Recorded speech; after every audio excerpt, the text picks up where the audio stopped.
Hello and welcome to O Canada, an irreverent look at Canadian news made for Canadians by Canadians. Now, before we jump into today's episode, I want to take a moment to just let you all know that as of today, we now have a Patreon page.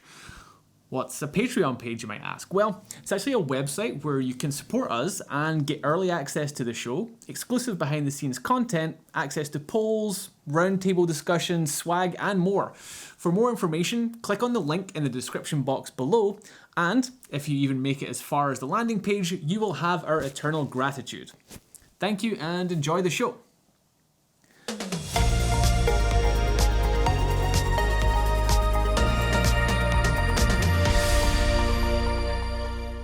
In this episode, we're going to be talking about monuments. Recent months have seen several statues honouring Canadian historical figures disrespected, defaced, and in one case, even decapitated. The protesters who are taking aim at these monuments say that when held to a modern standard, the actions of certain historical figures fall well short of the kind of thing we should be honouring and celebrating. The question is, are they right? Are these monuments preserving history, or do they amount to nothing more than political flexing by the people in charge? Actually, maybe erected was the right word to use. But before we dive into all that, don't worry, the 10-metre tall Mac the Moose statue in Saskatchewan was safe from the recent uprisings, as was the giant pierogi statue in Glendon, Alberta, which might seem like a weird thing for someone to make a giant statue of, but Alberta actually has a history of celebrating giant foods. Just take a look at this, the world's biggest sausage in Mundare, Alberta, seen here leaning up against a love heart because the people of Alberta love their giant meats, and also love to foreshadow which one of your organs will fail first if you attempt to eat a sausage this big. However, while it might seem like a fun photo op for a family travelling down the highway, be careful which angle you take the picture from.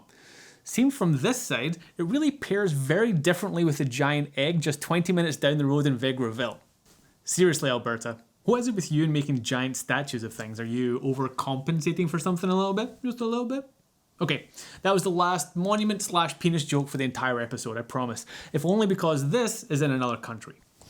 So, back to the issue at hand. Ever since the Black Lives Matter protests earlier this year, Canadians have been taking to the streets and defacing, removing, and just generally calling out some of the permanent tributes that exist to honour Canada's greatest achievers. One of the most notable of these incidents was the calling for the removal of statues of Sir John A. Macdonald from cities across the country. And it's not just statues, because just a few weeks ago, Queen's University in Kingston decided to remove Macdonald's name from their law school in a move that prompted the leader of the Conservatives, Erin O'Toole, to describe it as another victim of cancel culture. I love that O'Toole also gave a French version of the tweet to show how cultured and well-rounded he is, except when he tried to translate cancel culture, he just gave up and threw some parentheses around there. O'Toole chooses his words for the French tweets the same way he chooses which former leaders to idolise, with maximum racial insensitivity. But the law school snub wasn't the most high profile of Macdonald's losses. Earlier this summer, a statue of Sir John was toppled by protesters in Montreal, who were claiming that we shouldn't be glorifying someone with such a history of racial injustices.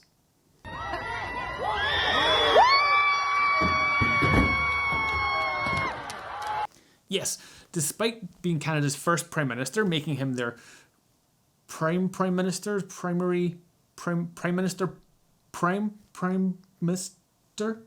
Sir John A. Macdonald was also responsible for organising the systematic starvation of Canada's Indigenous peoples and driving them onto reserves. In addition to this, as well as other racist policies such as the head tax imposed on Chinese immigrants, Macdonald was also instrumental in creating Canada's residential school system, forcefully separating Indigenous children from their families and putting them in schools that try to assimilate those children into Euro-Canadian culture, which is, the United Nations definition of genocide. I mean, if we just took those events on their own and asked Canadians what they'd want to do with someone who committed a bunch of race-based hate crimes against Indigenous people, I think building a statue seems a lot less likely a reaction than cutting the guy's head off. And how do we know that? Because that's exactly what they did to his statue. Now, what's great about this image, other than the fact that once again The Simpsons predicted it 30 years ago, is that someone actually sent it into Canada Post and got some limited edition stamps printed. Then, after selling the first roll of stamps to family and friends, they resubmitted an order for more, only for Canada Post to refuse and say they made a mistake in allowing them to be printed in the first place. The story was summed up best by the Western Standard, whose headline read, "Pranksters licked Canada Post," which is just mwah. What makes it more hilarious is it turns out the person who sent in for the stamps was actually a federal government employee. Like, can you imagine the memo that went out from the government to the federal employees the next day? Like, "Dear employees, disrespecting previous management will not be tolerated in any form. If we find out who did this, we promise you, heads will roll." The protesters attacking the John A. Macdonald statues have themselves come under attack, most notably from the current Prime Minister, Justin Trudeau, who stated that those kinds of acts of vandalism are not advancing the path towards greater justice and equality in this country. Not included in the Prime Minister's statements, however, were actual recommendations on alternative methods for accomplishing greater justice and equality in this country. It's easy to see why monuments to people like Macdonald can make people angry. After all, if history is written by the victors, then monuments can often feel like the victors are gloating. But while Sir John A. Macdonald is the most prominent Canadian leader under fire, he's probably not the most controversial historical figure to be immortalised in Canada. Take the Church of Madonna della Difesa in St. Leonard, Montreal, for example. It's a Roman Catholic church in the heart of Montreal's Little Italy, where you will find several traditional icons, stained glass images, and frescoes, all dedicated to prominent historical figures such as Jesus, his mother Mary, and of course, Italian Prime Minister Benito Mussolini. Yeah, we mean that Mussolini, pictured here doing his famous rendition of "I'm a Little Teapot," that guy. Just in case you were thinking it was some sort of cartoonish Canadian Benito Mussolini, it's not. No, this fresco, picturing one of the leaders of the World War II Axis powers, has actually been there since 1933, when Mussolini was just plain old Benny from Bologna, an up-and-coming member of the Italian government. But now, unsurprisingly, based on who Mussolini became, it's a source of controversy to this day, with members of the Montreal community divided on whether it should remain or be removed. The argument to take it down, of course, is that Mussolini chose to ally himself with the man who orchestrated the Holocaust and started World War II. And the argument to leave it up is the fact that the ceiling is very high and it needs a very tall ladder to reach it. And who has a ladder that tall? There isn't one. Now, for most people, vilifying a monster like Mussolini seems like an easy task. I mean, his own country vilified him halfway through the war. But what makes it more complicated when we apply the same revision of history to former Canadian patriots? Why does that spur controversy? Many people have rallied against the taking down of old statues, stating that doing so would be tantamount to erasing history. But a statue hardly represents a complete view of history, and by not addressing the darker, truer side of the people we're immortalising, we are erasing the violent side of history through selective memorialisation and whitewashing. Also, you have to wonder about who would want a statue of himself in the first place. Like, anyone that's eager to be immortalised probably shouldn't be. Think of how annoying that Facebook friend is that you have that always likes their own updates. Now, imagine you had to look at a 9-foot bronze version of him or her anytime you went to the park. Although sometimes it's not always what you'd expect, as this statue of the First Lady of the United States in her native Slovenia shows. I mean, what is that? It looks like the fake girlfriend of some lonely woodsman who would carve it for himself and leave it in the wardrobe until he wanted to have some of that special splinter sex. But hey, at least we know where the Mike Pence fly goes on vacation. And part of the issue is that statues and monuments are so permanent, but if the last decade has taught us anything, it's that the people who were once our heroes might not be all they're cracked up to be. Thankfully now, we don't even bother with the permanence of statues or paintings. We just create a new Funko Pop doll and have it as a stocking stuffer at Christmas. Now, to be clear though, no one is talking about tearing down every single monument. There's no need for that. All we're really talking about is taking some historical figures with questionable behaviour off of their pedestals, both figuratively and literally. Or, if we can't bring ourselves to completely remove questionable statues and monuments altogether, perhaps there are some other solutions.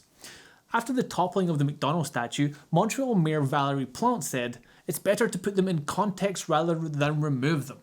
Though it seems to me that in order to put a Macdonald statue in context, we'd need to build a backdrop of an entire residential school behind the original statue with several Indigenous children peering out from the window giving him the finger, which is an expensive workaround. I mean, if we're going to come up with an expensive solution, we may as well have some fun with it. I think every city should just bring all the statues together and separate them into 3 memorial parks. Now, hear me out. On one end, We would have the Garden of Shame. This is for all the statues that really haven't aged well and whose mere presence might be an offence to Indigenous and minority Canadians. This is where we move all the McDonalds and the Cornwallises and all the other old white men who made their names on the backs of others. And on the other end, we have the Garden of Pride, where we put the Fox twins, Michael J. and Terry, followed by Margaret Atwood, Ryan Gosling, etc. Now it gets good, because in between those two, we have an area that we will refer to as the Crucible. Here we will put all the statues of Canadians that we don't quite know what to do with yet. Your Jim Carreys and Bryan Adams and Celine Dion's. And every 4 years we have an event called the Judgening, where people come together and attempt to move the statues from the Crucible to either end, either into the Garden of Shame or the Garden of Pride. It's a contest of strength, but also a chance for the voice of the people to be heard. For example, Celine Dion can hire 8 bodybuilders to muscle her statue onto the Garden of Pride, but if 50 people creeped out by her marriage to Renee Angelil show up and push her in the other direction, well then the people have spoken. The event could even be televised, with the announcers going over the artistic merits of the summer of '69, while analysts argue that its celebration of nostalgia is itself pure nostalgia, given that the song is 36 years old. It would be like the Olympics, except only in Canada, but people would actually give a shit. The whole thing could be presided over by the 2 most beloved Canadians over the last 4 years, which in perpetuity would probably be Ryan Reynolds and Nathan Fillion. I know you two know each other. You work together on 2 Guys, a Girl, and a poorly named sitcom. Just make a buddy film together already so I can die happy, goddammit. And I want subtle references to both Firefly and Deadpool, please, and thank you. Of course, the system isn't foolproof. In 100 years, future Canadians will look upon the inevitable statue of Ryan Reynolds and think, fair enough, he did give us the Deadpool franchise, but he also starred in utter garbage such as Boltneck and Foolproof, so we shouldn't be so quick to hold him in such high regard. And sure, every actor has to start somewhere, but you made the Green Lantern after you got famous, Ryan, and we both know it.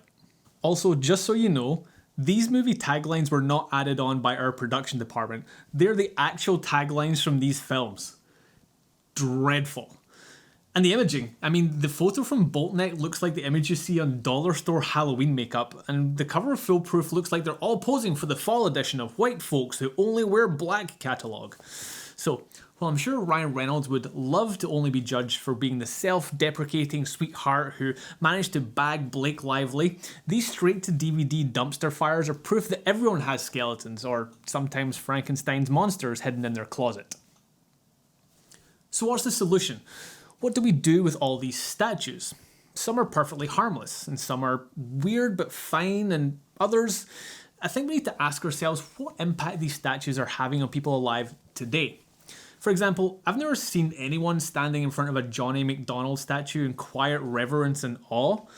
I've never seen anyone in Halifax pay their respects to the statue of Cornwallis, who founded the city but also issued an order dubbed the Scalping Proclamation in 1749, which paid out a government-funded bounty to kill anyone who killed a Micmac adult or child. But we have seen people who protest these statues. We've seen people stand together and say, "This causes me pain." We're moving past the point as a society where we are impressed by self-aggrandizing dead white men. Maybe it's time to reconsider who we celebrate and who we honour. Maybe we should take down some of these statues and replace them with statues commemorating Canadians who are truly inspiring. Canadians like Viola Desmond, who refused to give up her seat on the whites-only section of the theatre in Nova Scotia 9 years before Rosa Parks did the same on a bus. Canadians like Nellie McClung, who won women the right to vote in Manitoba, making it the first province to recognise a women's right to vote. Or Dr. Stanley Vallant, the first Innu surgeon in Quebec, first Indigenous person to head a medical association in North America, and the founder of a non-profit organisation with the goal of inspiring and supporting Indigenous individuals. Or Dr. Frederick Banting, who not only won the Nobel Prize for inventing insulin, he refused to accept the award until the medical student who helped him, Charles Best, was also recognised. Or lastly, how's about Ghislaine Raza? Which actually brings us to a whole new segment here on Oh Canada with Darren Henwood, which we call Oh Canada, with, I assume, my name's going on this one too. I mean, it has to, right? It's on the other ones. I mean, yeah. We realise we've been spending a lot of time on some pretty heavy topics, and with the world the way it is these days, we could all stand to remind each other that Canadians are also capable of being pretty darn nice. So our first All Canada is dedicated to you, Ghislaine Raza. Here he is now. Looks familiar, right? No? How about now?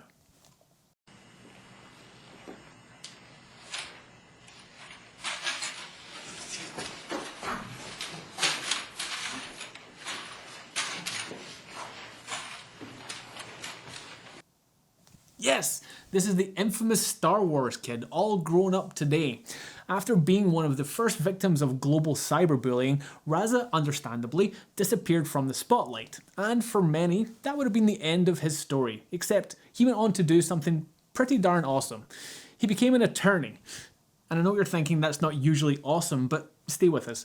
Because he didn't go to law school just to become some bitter ambulance chaser, and he didn't pursue a career in law with the hopes of retroactively suing the bullies that tormented him.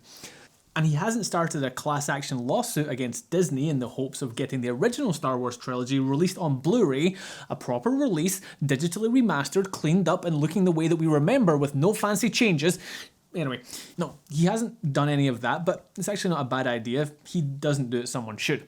What Raza has done, though, is become an advocate on behalf of others who've been cyberbullied, and he's lectured on the issue, offering advice and solace to other victims of online bullying. So how's that for a win? Raza turned his own pain into hope. And a new hope. No, just hope. And comfort for others who suffered what he went through. And if compassion isn't worth celebrating and honouring, then I don't know what is. So congratulations to you, Ghislaine Raza. Thank you for being truly statue worthy. And please let us know if you want to take Disney on in that class action lawsuit, because we're 100% on board.